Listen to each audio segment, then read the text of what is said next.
आम इंतखाबात 2024 में 2 रोज बाकी हैं, लेकिन इलेक्शन से कबल ही पूरे मुल्क खुसूसन KPK और बलोचिस्तान में दहशत गर्दी की एक नई और मजबूत लहर सर उठा रही है। मुख्तलिफ इंतखाबी रैलियों और उम्मीदवारों पर हमला, मच जेल पर मुनज़्ज़म अटैक के बाद डेरा इस्माइल खान की तहसील दराबन के एक थाने पर मुसल्लह दहशत गर्दों ने एक बड़ा हमला किया, जिसमें 10 पुलिस एहलकार जामे शहादत नोश कर गए और 6 जख्मी हुए। यह हमला एक ऐसे वक्त में किया गया है जब मुल्क भर में 8 फरवरी को आम इंतखाबात के इनेकाद में महज 2 रोज बाकी रह गए हैं।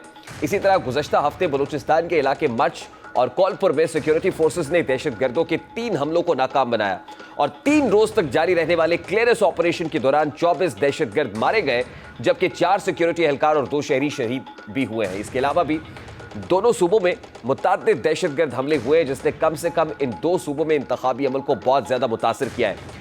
दोनों सूबों में खौफ के साए हैं। इलेक्शन मुहिम जारी है। इसी दहशतगर्दी को बुनियाद बनाकर गुज़श्ता दिनों एक बार ऐसा महसूस हुआ कि शायद इलेक्शंस मुलतवी हो जाए, लेकिन इलेक्शन कमीशन के अहम इजलास में हर सूरत इलेक्शंस कराने का तहैया किया गया और अब भी डेरा इस्माइल खान में एक मुनज़्ज़म हमले के बाद भी इलेक्शन कमीशन, वफाकी हुकूमत और तमाम इदारे इस बात पर मुत्तफ़िक हैं कि हालात जो भी हों, लेकिन इलेक्शंस 8 फरवरी बरोज़ जुमेरात होंगे।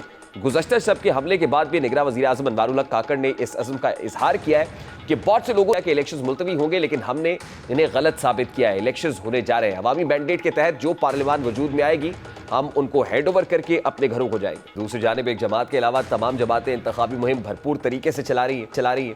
PTI के आज़ाद उम्मीदवार भी गिले शिकवे के दौरान इंतखाबी मुहिम तो चला रहे हैं, लेकिन उनके लिए इलेक्शन से कबल और इलेक्शन के बाद मुश्किल सफ़र दिखाई देता है। जहाँ इस जमात को अंदरूनी मसाइल का सामना है, वहीं अपने कायद के बिना ये जमात इलेक्शन मैदान में बहुत सी मुश्किलात का शिकार है। इसके बरक्स दीगर जमातें पूरे मुल्क में एक कोऑर्डिनेटेड, एक मुनज़्ज़म और कदरे पुरसुकून इंतखाबी मुहिम चला रही हैं और रिवायती तौर पर एक दूसरे पर इल्ज़ामात, कुछ तरक्याती मंसूबे और हमदर्दी का वोट समेटने में मसरूफ़ है।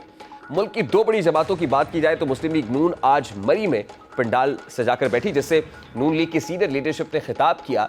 आज नवाज शरीफ ने अपने खिताब में जहाँ दिया कि कुछ किरदारों को तनकीद का निशाना बनाया, उन्होंने तहरीक इंसाफ पर खूब लफ्जी गोलाबारी की। वो क्या कह रहे थे, जरा उसकी एक झलक आपके सामने रखता है। निकाल दिया, मेरी जगह लाए किसको? जिसने कहा मैं अवाम को 1 करोड़ नौकरियां दूंगा, वो कट्टे बचे वो कहां गए? और कहते हैं कि यूथ हमारे साथ है, पाकिस्तान की यूथ, और यूथ तो मेरे साथ ये खड़ी है। जिसने मुझे निकाला, क्या अच्छा किया या बुरा किया बोलो? और आज वो खुद इस्तीफा दे के घर जा रहे हैं। कोई दाल में काला है ना, चोर की दाढ़ी में तिनका है ना। वो तो 8 महीने के बाद चीफ जस्टिस बनने वाले थे, वो इस्तीफा दे के घर जा रहा है। अल्लाह ये आज तहरीक इंसाफ पर timber mafia, building mafia, plaza mafia बना दिया। 5-5 लाख में उन्होंने सौदे कर दिए और मरी की सारी खूबसूरती खराब कर दी, रिश्वत खा ली। इंशाअल्लाह ताला इनको आपने सब ने मार भगाना है यहाँ से, ताकि मरी जो है वो दिन रात तरक्की करे। वक्त के हुक्मरान का फर्ज है अपनी आवाम की खिदमत करना और इस इलेक्शन में उससे जवाब मांगना कि वो कहा था जब मरी के लोग मर रहे थे यहाँ पर। पीपल्स पार्टी की तमाम तर तनकीद का हदफ नून लीग है। बिलावल भुट्टो पंजाब से भरपूर कैंपेन के बाद अब सिंध में अपनी पार्टी की मुहिम चला रहे हैं, लेकिन इस दौरान भी वो नून लीग पर भरपूर तनकीद कर रहे हैं। उन्होंने वॉइस ऑफ अमेरिका को इंटरव्यू दिया है और उसमें एक बार फिर मुस्लिम लीग नून पर, खासकर नवाज शरीफ पर भरपूर तनकीद की है। तहरीक इंसाफ की बात करें तो इस जमात को एक के बाद एक मुश्किल का सामना है और ये मुश्किलात ज़्यादातर उनकी अपनी पैदा करता है। इस जमात से उनका इंतखाबी निशान जा चुका है, जिसके बाद उनके उम्मीदवार मुख्तलिफ निशानात पर इंतखाबात लड़ रहे हैं। तहरीक इंसाफ ने बाकायदा तौर पर अपने हिमायत याफ्ता उम्मीदवारों की पहली लिस्ट शाया की, उसके बाद वेबसाइट और बाद में फेसबुक पेज के जरिए भी अपने इंतखाबी उम्मीदवारों की तफसीलात दी, लेकिन इसके बावजूद हर हल्के में मुख्तलिफ उम्मीदवार तहरीक इंसाफ के हिमायत याफ्ता होने का दावा कर रहे हैं। बहुत से ऐसे उम्मीदवार जिन्होंने शुरुआत में कागजात जमा कराए लेकिन उनको पार्टी टिकट नहीं अलॉट किया गया, ऐसे उम्मीदवारों को बार बार सीनियर उहदेदारान ने कागजात वापस लेने का कहा, लेकिन अक्सरियत ने कागजात वापस लेने का वक्त खत्म होने तक डॉक्यूमेंट्स वापस नहीं लिए। इसी तरह मुख्तलिफ हल्कों में तहरीक इंसाफ के 2 या ज़्यादा उम्मीदवार मैदान में है, जिससे तहरीक इंसाफ का वोटर कन्फ्यूज है। उसका बराह रास्त नुकसान तहरीक इंसाफ को होगा। बानी PTI को तोशाखाना साइफर के सिद्दत में निकाह के केस में तवील सजाएं हो चुकी हैं। इसके अलावा उन पर सानिया 9 मई के हवाले से मुख्तलिफ केसेस दर्ज है। जिनमें बैक वक्त मुख्तलिफ इंक्वायरीज चल रही हैं। पंजाब हुकूमत की जानिब से अपनी इंक्वायरी रिपोर्ट जारी कर दी गई है, जिसमें तहरीक इंसाफ को सारे 9 मई का बराह रास्त जिम्मेदार करार दिया गया है।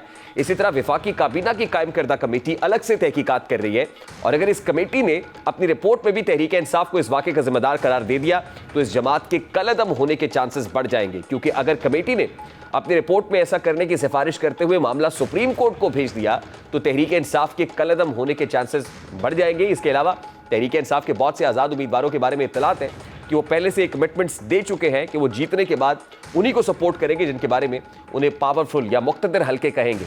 इसके अलावा पीपल्स पार्टी, नून लीग, इस्तेहकाम पाकिस्तान, PTI पार्लियामेंटेरियन भी अपनी अपनी जगह इन आज़ाद उम्मीदवारों से राब्ते में है।